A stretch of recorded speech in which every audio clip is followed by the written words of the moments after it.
What's good, ladies and gentlemen? Welcome back to the latest episode of AEW Dynamite, Wednesday, May 8th, 2024, as I conduct a review when it came to everything that initially transpired tonight for AEW Dynamite. It truly hit off in a new way, in a new era of AEW, in the most hard-hitting way, and with so many twists and turns.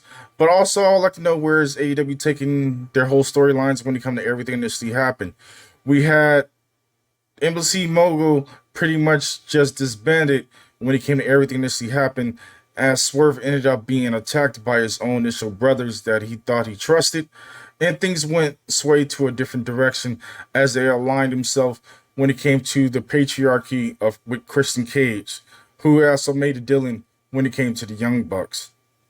So many things as well had transpired when it came to tonight, with so many matches that were red hot when it came to everything initially happened. We had Orange Cassidy in singles action taking on Trent Beretta. We had the AEW TNT Championship in a no DQ match as Adam Copeland took on Big Brody King, which I feel like that was the highlight of the night when it came to singles action in a no DQ match. We also had Swerve Strickland called out Christian Cage to a face-to-face. We also had Mariah May taking on Harley Cameron, which I thought was a lackluster match. Which initially, this was the first time I seen Harley Cameron actually in singles action when it came to AEW Dynamite. Then we had Serena Deeb. She was made her appearance. We also had Chris Jericho and Big Bill in tag team action. As well as we had an announcement from Kenny Omega, the EVP, when it came to the situation that transpired from him being attacked, as well as him addressing the situation when it came to the new Elite 2.0. But let's go ahead and get into his AEW Dynamite, as so many things really kept me intrigued and interested when it came to everything that initially happened. But the night started off red hot when the first initial match was Orange Cassidy taking on Trent Beretta. This match was a whole lot of back and forth action. You got everything that you could truly ask for when it came to singles action. Holds on the line, everything initially happened, as well as the exposed turnbuckle that pretty much was involved when it came to this match. But things took to a nice victory when it came to Orange Cassidy, who picked up the victory by using the exposed turnbuckle for the victory, and Trent tried to attack him after the match with a power driver onto the steel steps, but Don Callis tried to make the save on Orange Cassidy, while Chris Statler came down to calm Beretta down. So I look like we initially were seeing Chris Statler eventually lining with Trent Beretta to make the turn, but we shall see how things initially fold when it comes to Orange Cassidy being involved with Don Callis in the near future with the Don Callis family. But I enjoyed this match for what it was. It was decent. It was a lot of high harmonious spots with a lot of high drama when it came to everything that initially transpired after the post match. But I give this match initially 3.5 out of 5. But it was good for what it was when it came to singles action. Then we had a vignette from Matthew Jackson and Nicholas Jackson, Jack Perry, Kushida Akata, which were arriving in the arena and parking into their parking spot, and they were designated, which was actually designated for Tony Khan when it came to the initial parking spot. And then we got kicked gear into the backstage interview where Tony Schiavone interviews Serena Deeb, who has been red hot lately when it comes to racking up the wins, as she's getting ready to take on Tony Storm in the near future as being her new opponent for Double or Nothing. But I would love to see her mix it up again when it comes to Deonna Purrazzo, who is still in the back seat when it comes to everything initially happening. But I would love to see those ladies mix it up and basically make it a three-way, a triple threat when it comes to the AEW Women's Championship. But Serena Deeb went ahead and explained in her interview, as I quote, she explained that she was suffering seizures complications during her absence from AEW, and Tony Storm interrupted her and called her a charity case. This leads to Deeb knocking out Tony Storm, and then things transpire from there, from that actual interview. But pretty much the seeds are continuing to be planted. Now we know initially why initially Serena Deeb was missing in action. I figure it was probably from health complications. People were saying it was injury, but she wasn't injured from what she had posted on Twitter. She just had to take some time away from AEW from her own health complications, and it's always beneficial to make sure that all the talent in AEW are getting the best health care possible and taking care of their bodies, whereas they get the little of a back seat as well. They get the lighter schedule when it comes to everything that actually happens either on AEW Dynamite, Collision, or even on any of the pay-per-views just in general. Then we have Rocky Romero in the backstage segment. He tells Orange Cassidy in the training room that he wants to try to win the unified six-man tag team championship together. Along, but I don't know exactly who will his initial partner will be. But we shall see how things initially break down when it comes to everything initially will happen for that six-man tag team action from there, as the Bullet Club Gold are the ones that's holding the gold. But I don't honestly see anybody stepping up to take them down at the moment. I feel like they're going to hold it for a little bit of a time as they continue to maybe finish their feud when it comes to the Claim and Daddy Ass. But we don't know what's going on with that underlying issue, as well as the Claim look like they're taking a back seat and healing up from their injuries as well, which they were dealing with a couple of injuries as they were holding the AEW Trios Championship for quite some time, for a good little minute. Then we got to women's singles action. We had Mariah May taking on Harley Cameron. This match was all right for what it was. Harley Cameron pretty much surprising when it came to her initial moves, but this was quick fashion when it came to everything initially happened, as Harley and Saraya tried to attack May, and then Mina Shiraka saved her, and then initially they have a champagne toast when it comes to everything. So I initially may see the seeds being planted as Mariah May maybe initially taking on Toni Storm in the near future. I don't see nobody taking out Toni Storm as the AEW Women's Champion. So most likely it might be planted for All In, where we see not Harley, but Mariah May being a challenger when it comes to Toni Storm. And I look forward to seeing how everything initially will take place and break down.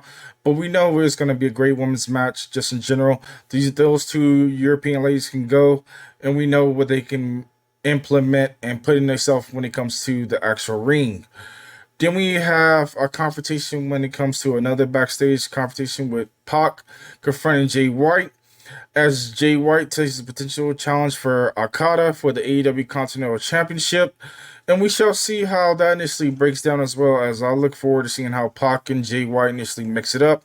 And we know that they're going to deliver in the most passionate way when it comes to the technical side of things. And we know it's going to be strong style 100%. Then we have the face-to-face confrontation segment as Swerve Strictland and Christian Cage come to face-to-face. Both delivered things in the most passionate way when it comes to their promos. Christian continues to be the MVP heel of the year, and I continue to enjoy Christian's work as he continues to just be that prick that people just continue to boo, but he knows how to get over, and he continues to do a phenomenal job just in general for everything that I truly am liking when it comes to Christian's aura and just the things he has been doing with the patriarchy. But let's go ahead and get into the segment as Swerve thinks that he has backing of Brian Cage, Bishop Khan, and Toa Leona.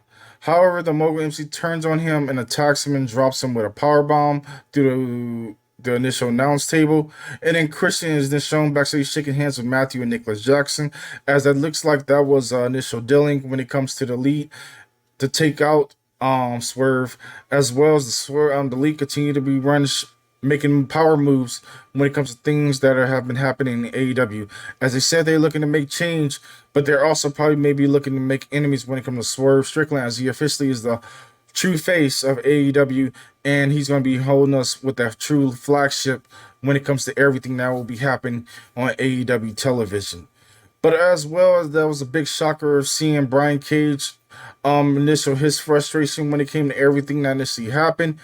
But we knew that was eventually going to happen because somebody on that team was going to have to turn heel, but it eventually being all three of them. And it was a great move when it came to that situation, as Swerve needed to be on his own cylinder when it comes to everything. He's just red hot.